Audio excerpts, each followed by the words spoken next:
kebutuhan orang. Orang yang membutuhkan. Yang dibutuhkan oleh orang adalah keselamatan jiwa. Lepas dari ikatan dosa. Itu utamanya. Ya, memang ini mujizat, tapi jangan terlalu tekanannya heboh di mujizatnya. Bartimius bisa melihat itu akibat. Berulang-ulang saya katakan. Lihat sikap-sikapnya, itu kita teladani, itu kita tiru. Selamat berjumpa kembali teman-temanku, saudara-saudaraku, shalom. Semoga kita tetap ada dalam keadaan sehat, walafiat, tidak kekurangan suatu apapun. Pada waktu kemarin saya sudah membuat video audio khotbah Bapak Pendeta Yusuf Roni yang membahas tentang bagaimana keberanian Bartimius memohon kepada Tuhan. Bartimius seorang buta. Dia memohon kepada Tuhan dengan beraninya, tidak takut kepada orang Farisi, orang Saduki, dan tidak takut kepada siapapun, karena dia sudah percaya pada Yesus, anak Daud. Dia minta tolong di situ. Silahkan menyimaknya, saudara-saudara, sampai selesai. Pasti Tuhan berkati. Apa sih yang harus kita takuti? Maut semua orang menghadapinya, penyakit semua orang menghadapinya. Semua orang, seluruh dunia kan? Lalu apa yang kita takuti kalau itu kita sungguh-sungguh percaya di dalam Kristus ada keselamatan. Di dalam Yesus ada berkat, pertolongan, semuanya dalam Dia. Dia tetap. Bahkan kata di sini, kalau dia berseru, kata berseru menggunakan bentuk imperfect. Imperfect. Menegaskan seruannya berulang-ulang. Hanya sekali. Jadi semakin tegur, semakin keras. Dia tidak peduli. Dia ingin menyatakan, mendeklarasikan iman percayanya. Kita terlalu banyak pertimbangan. Memakai kata, pakai akal budi, pakai hikmat, ini dan itu. Kalau soal iman, tidak usah berbicara pakai hikmat, pakai ini dan itu. Harus berani menyatakan apa yang kita imani. Amin. Itu penting. Lalu Yesus berkata, panggil dia. Ya, panggil dia. Ayat yang 49. Yesus berhenti dan berkata, panggil dia. Ponesate, panggil. Yesus peduli. Yesus melihat iman. Soal kebutuhan, soal kecil.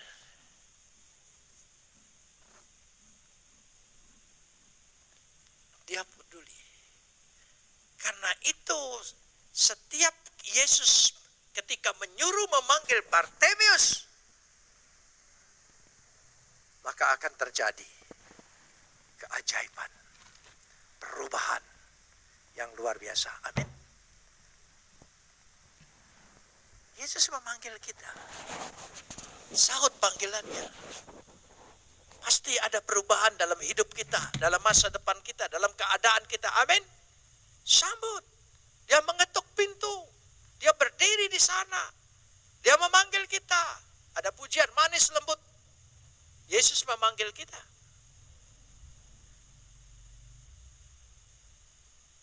Jangan abaikan panggilan Tuhan. Baik untuk melayani, bersaksi, ya, memberitakan Injil. Jangan takut. Ponesate, panggilan dia berisi mandat, berisi kuasa, berisi keajaiban. Amin. Ya.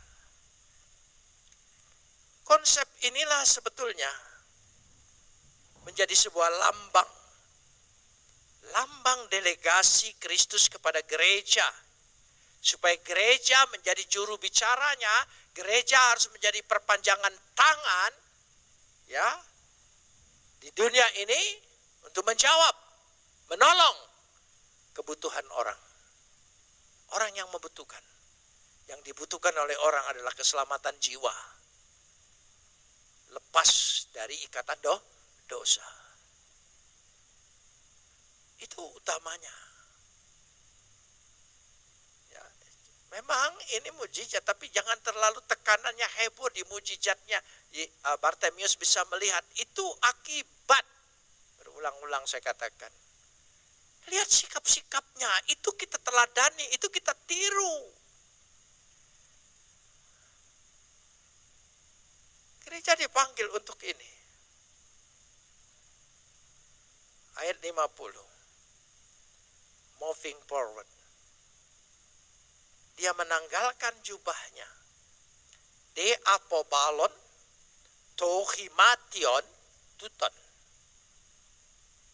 Sudah pernah saya jelaskan. Setiap pengemis secara resmi diberikan jubah, izin. Supaya bisa mengemis di kota Yerusalem. Jubah itu izinnya. Kebergantungan sekali dia. Kalau tidak ada jubah, dia akan diusir oleh Satpol PP Yerusalem. Dia akan diusir. Tetapi dia berani tanggalkan. Belum terjadi apa-apa loh. Coba lihat sikapnya. Belum beroleh apa-apa. Kita lain, Tuhan, Engkau tolong saya dulu, nanti saya baru datang kepada Engkau. Buat dulu Tuhan ke saya, nanti baru saya buat untuk Tuhan. Ini belum. Dia tahu dia tidak perlu lagi bergantung dengan ini. Akan ada pembaharuan di sana, berani melangkah ke depan. Ada sesuatu yang luar biasa. Asal engkau di jalan Yesus, katakan amin. Dia tahu. Dia mengarah kepada Yesus. Dia berhadapan dengan Yesus. Ini penting. Itu sebabnya kita jadikan tema ini untuk mengingatkan kita kembali. Semua para pengkhotbah, pendeta, jemaat mulai menggali. Semua mujizat-mujizat terjadi di Yohanes di mana? Coba lihat. Ada pesan yang sangat kuat di situ. Bukan hanya sekedar kesembuhan. Tapi menunjukkan sikap iman. Itu sebabnya. Dia berani itu. Beranikah kita melangkah maju? Meskipun kita belum melihat apa yang bakal kita peroleh.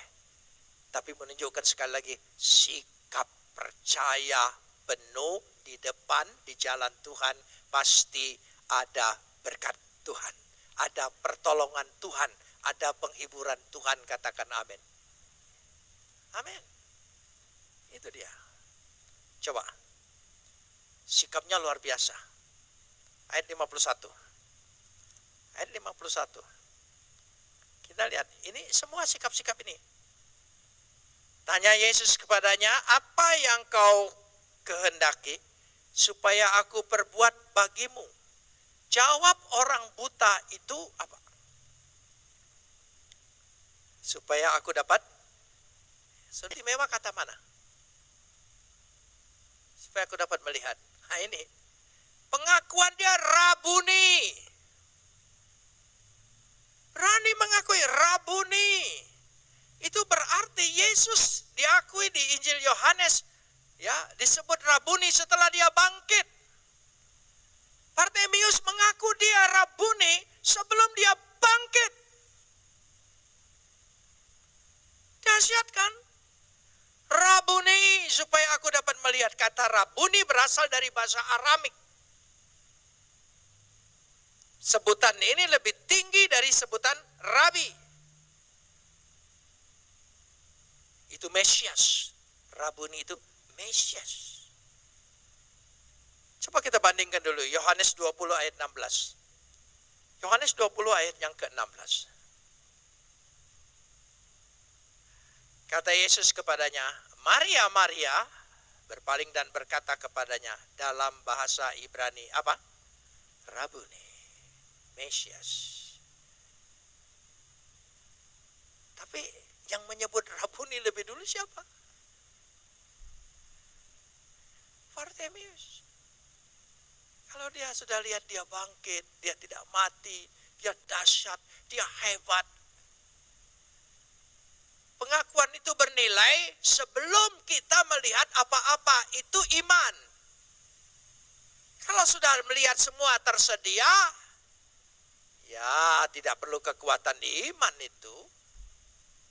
Jadi sementara kita ketakutan, sementara kita kecemasan, sementara kita dalam kekurangan, sementara kita dalam pergumulan, sementara kita dalam penderitaan, sementara kita bahkan ke depan itu kita belum bisa melihat apa yang bakal Tuhan berikan kepada kita, jalan apa, berkat apa, jalan keluar apa, kita belum melihat, tapi percaya, berikan pengakuan kepada Dia. Amin.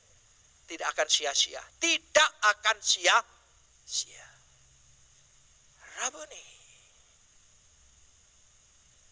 Ya.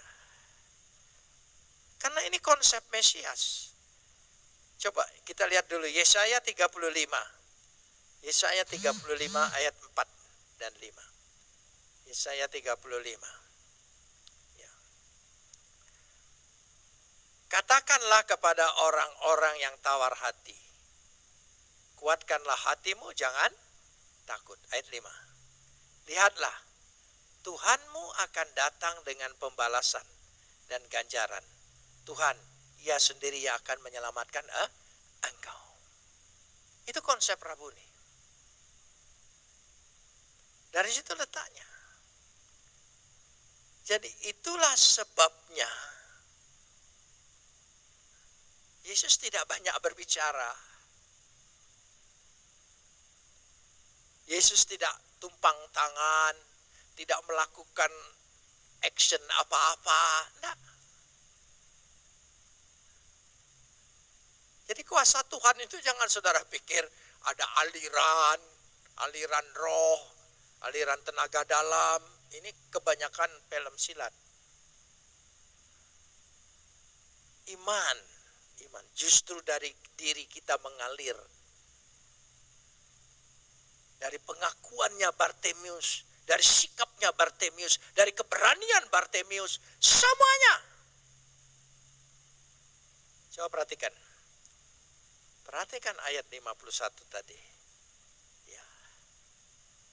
Ayat 52. Lalu kata Yesus kepadanya, tolong sambung, pergilah, imanmu telah menyelamatkan engkau. Oh, luar biasa. Pergilah. Kau dahsyat.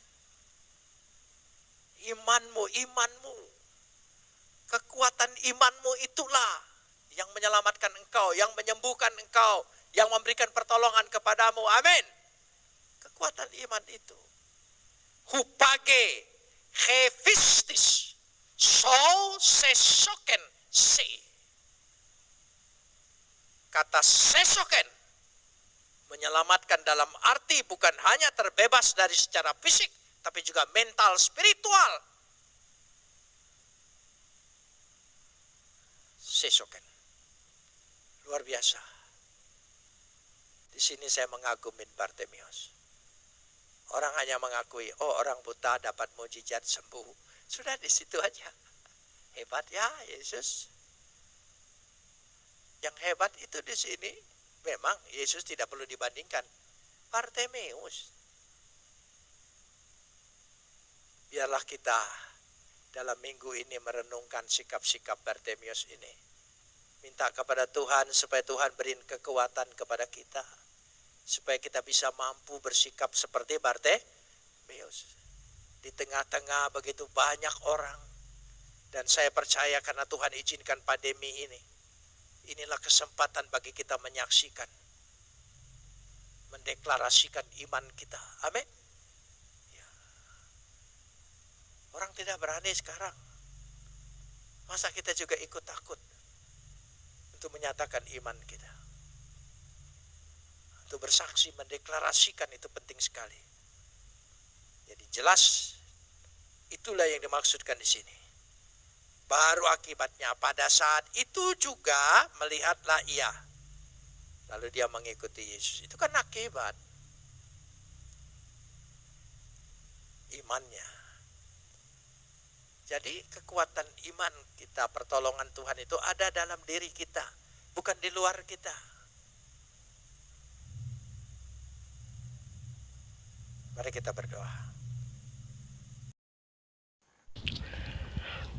Terima kasih sudah mendengarkan khotbah Bapak Pendeta Yusuf Roni. Ini adalah seri kedua khotbah tentang Bartimius yang begitu berani memohon kepada Tuhan. Kita pun sepatutnya berani, saudara-saudara, memohon kepada Tuhan dalam doa setiap saat.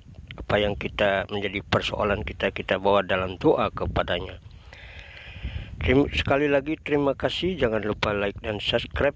Sampai jumpa di video saya selanjutnya. Tuhan memberkati. Shalom.